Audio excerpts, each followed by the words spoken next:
اجالا شان رمضان ہے، مومنوں کے دل کا اجالا شان رمضان ہے سارے مہینوں سے۔ ناظرین آپ کا خیر مقدم ہے، علم و علماء سیگمنٹ کے ساتھ ہم حاضر ہیں، اور آپ جانتے ہیں کہ گزشتہ سال اور اس سے پیوستہ سال بھی یہ سیگمنٹ بہت پسند کیا گیا۔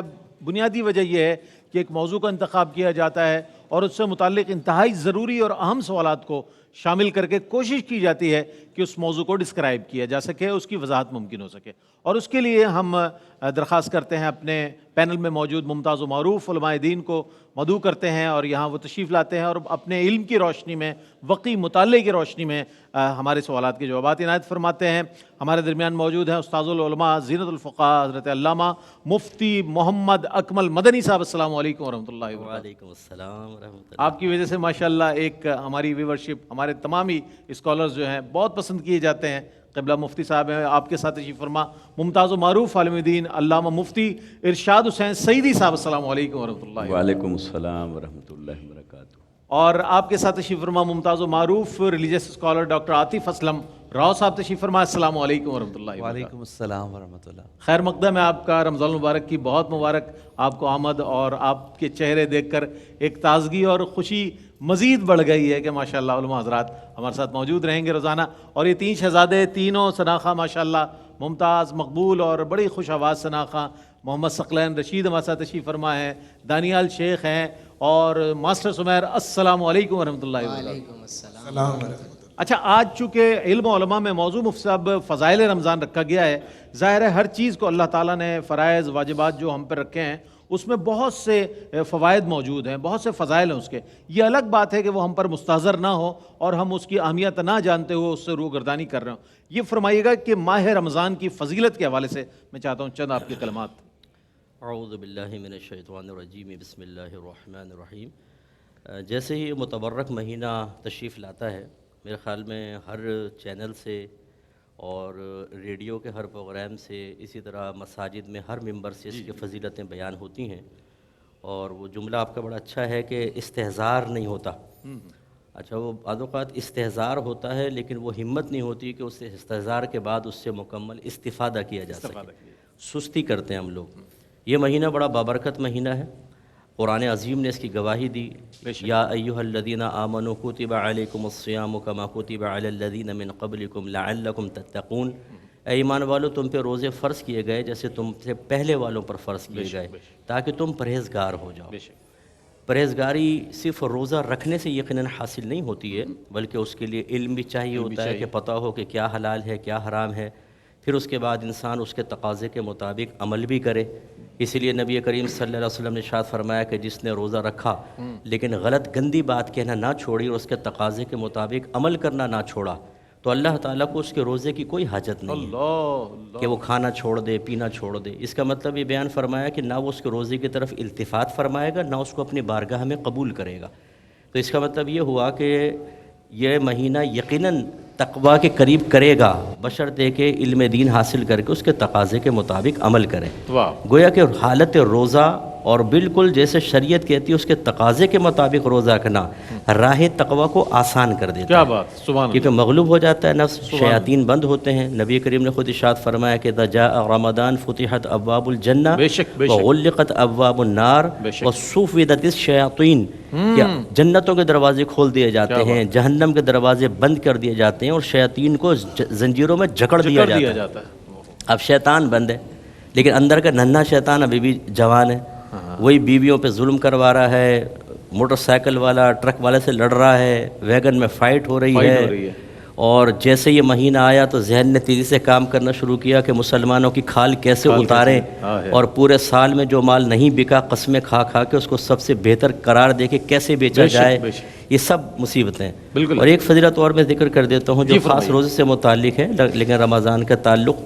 نبی کریم صلی اللہ علیہ وسلم نے ارشاد فرمایا کہ من صام رمضان ایمانا و احتسابا غفر له ما تقدم من ذنبه، جس نے رمضان کا روزہ ایمان اور احتساب کے ساتھ رکھا، اللہ تعالیٰ اس کے سابقہ تمام گناہوں کو بخش دے گا۔ کیا بات، سبحان تو ہم اپنے تمام دیکھنے والے بہن بھائیوں سے گزارش کریں گے، یہ مبارک مہینہ آ گیا جو آپ کے اندر کی پیوریفیکیشن کے ساتھ ساتھ آپ کے نام اعمال کو بھی صاف کر دے گا، گناہوں سے بالکل صاف. ہاں ایک چیز بھرے گی اور وہ ہے نیکیوں والا نام اعمال. واہ واہ. کرامن کاتبین میں سیدھا والا فرشتہ لکھے اور اللہ الٹا والا سوچے میں لکھوں کیا. ہائے ہائے. ایسا بس پورا یہ کاش مہینہ ایسا گزر رمضان جائے ہمیں مزے تو میں انشاءاللہ بیڑا پار ہو. کیا بات ہے، کیا بات ہے. چونکہ اسلامی شریعت کی اساس اور بنیاد جو ہے وہ قرآن ہے اور حدیث نبی کریم علیہ الصلوۃ والسلام کی. تو دونوں حوالوں سے مفتی صاحب نے قرآن و حدیث کی روشنی میں فضائل رمضان پر بہت خوبصورت اور جامع مختصر گفتگو فرمائی. آئیے رات کے اس پہر میں جب تمام اللہ کی مخلوق اس وقت اللہ کی حمد و ثنا میں مصروف ہے، میں بھی گزارش کروں گا اپنے ثنا خوانوں سے کہ اللہ رب کریم کی بارگاہ میں ہدیہ حمد پیش کرنے کی سعادت حاصل کریں. ثقلین رشید، دانیال اور سمیر. لا الہ الا اللہ، لا الہ الا اللہ، لا الہ الا اللہ، لا الہ الا اللہ.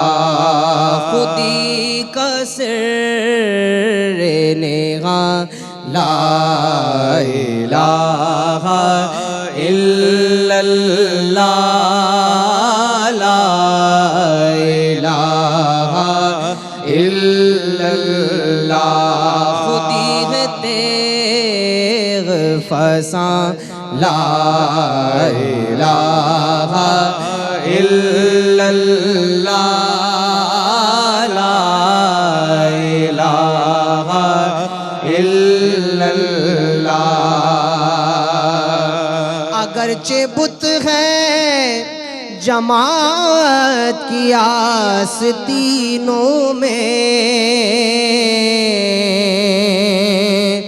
مجھے ہے حکم اذان، لا الہ الا اللہ، لا الہ الا اللہ، لا الہ الا اللہ، لا الہ الا اللہ. یہ مال و دولت دنیا، یہ رشتہ و پیون، یہ مال و دولت دنیا، یہ رشتہ و پیون، بتان وہم و گمان، لا الہ الا اللہ، لا الہ الا اللہ، لا الہ الا اللہ، لا الہ الا اللہ.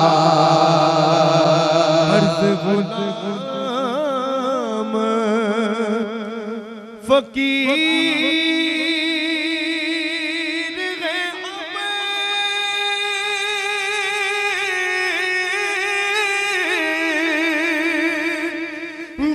داخل رحمت ہو غم سب ذکر قبول ہو یہ یا رب، لا الہ الا اللہ، لا الہ الا اللہ، لا الہ الا اللہ.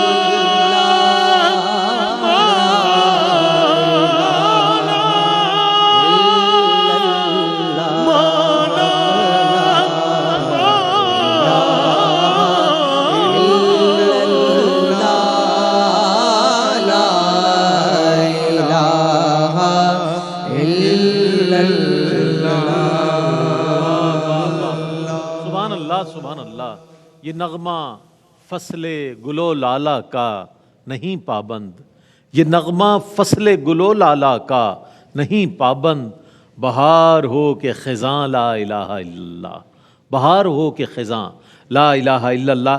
ماہ رمضان المبارک کے فضائل کے حوالے سے آج بات ہو رہی ہے، اور جیسا کہ قبلہ مفتی محمد اکمل مدنی صاحب نے اس کے فضائل پر روشنی ڈالی، میں مفتی ارشاد حسین سعیدی صاحب کی خدمت میں عرض کرنا چاہوں گا کہ ماہ رمضان المبارک میں عبادت کی جو اہمیت ہے، میں چاہتا ہوں اس پر کچھ روشنی ڈالیے گا۔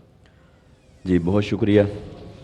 سب سے پہلے تو میں یہ عرض کرنا چاہوں گا کہ ایک مومن کی زندگی میں اللہ رب العزت نے عبادت کو فرض بھی فرمایا ہے، اور فرض کے بعد پھر اسے ترغیب بھی دی ہے، کیونکہ انسان کی تخلیق کا بنیادی مقصد ہی عبادت ہے۔ جیسا کہ اللہ رب العزت نے ارشاد فرمایا وَمَا خَلَقْتُ الْجِنَّ وَالْإِنسَ إِلَّا لِيَعْبُدُونَ، میں نے تمام انسانوں اور جنوں کو اس لیے پیدا فرمایا تاکہ وہ میری عبادت اور بندگی کریں۔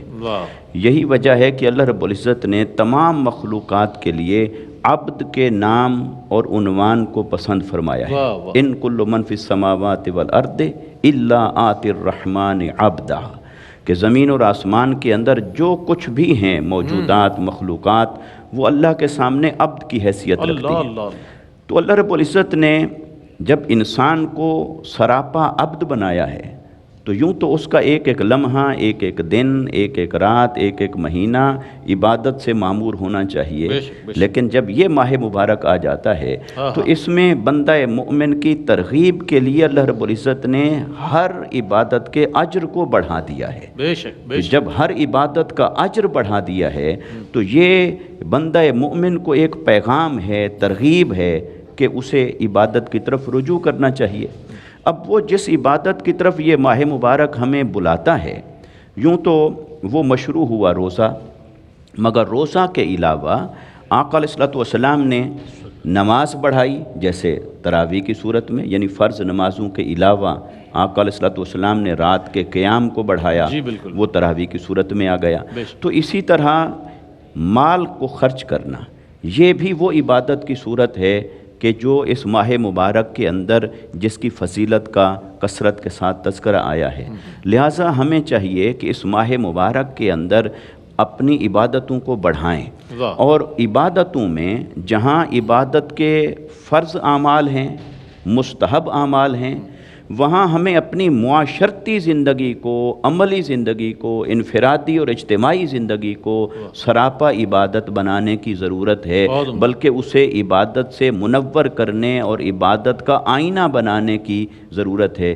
جیسا کہ قبلہ مفتی صاحب نے اس طرف ہمیں متوجہ کیا، ہماری عملی زندگی کے اندر کتنی ایسی چیزیں ہیں کہ ہم انہیں دانستہ طور پر بجا لا رہے ہوتے ہیں، اور کئی چیزیں نادانستہ طور پر بھی ہماری زندگی میں داخل ہوتی ہیں، اور ہم پھر اسی طرح ان کے نتیجے میں غافل ہوتے چلے جاتے ہیں اللہ کی عبادت اور بندگی سے، اور یوں پھر بندے کی زندگی فسق و فجور کی طرف چلی جاتی ہے، اور وہ نفس اور شیطان کا بندہ بن کے رہ جاتا ہے۔ تو گویا کہ یہ ماہ مبارک اللہ رب العزت نے ہماری طرف بھیجا تاکہ ہمیں یاد دہانی ہو، اور اس عبادت اور بندگی کی طرف ہمیں متوجہ کیا جائے اور بلایا جائے۔ ٹھیک ہے، کیا کہنا ہے؟ فضائل رمضان پر بات ہوگی، اور مزید سوالات بھی ہیں، وہ بھی پیش کروں گا میں، تاکہ آپ کے ذہنوں پر جو سوالات دستک دے رہے ہیں انہیں ہم شامل کر لیں، اور آپ کے ساتھ ایک ریلیونسی بن جائے اس کی، کہ اس پروگرام کی اور اس موضوع کی، کہ آپ اسی پر گفتگو سننا چاہتے تھے۔ ایک وقفے کے بعد حاضر ہوتے ہیں، ہمارے ساتھ رہیے گا۔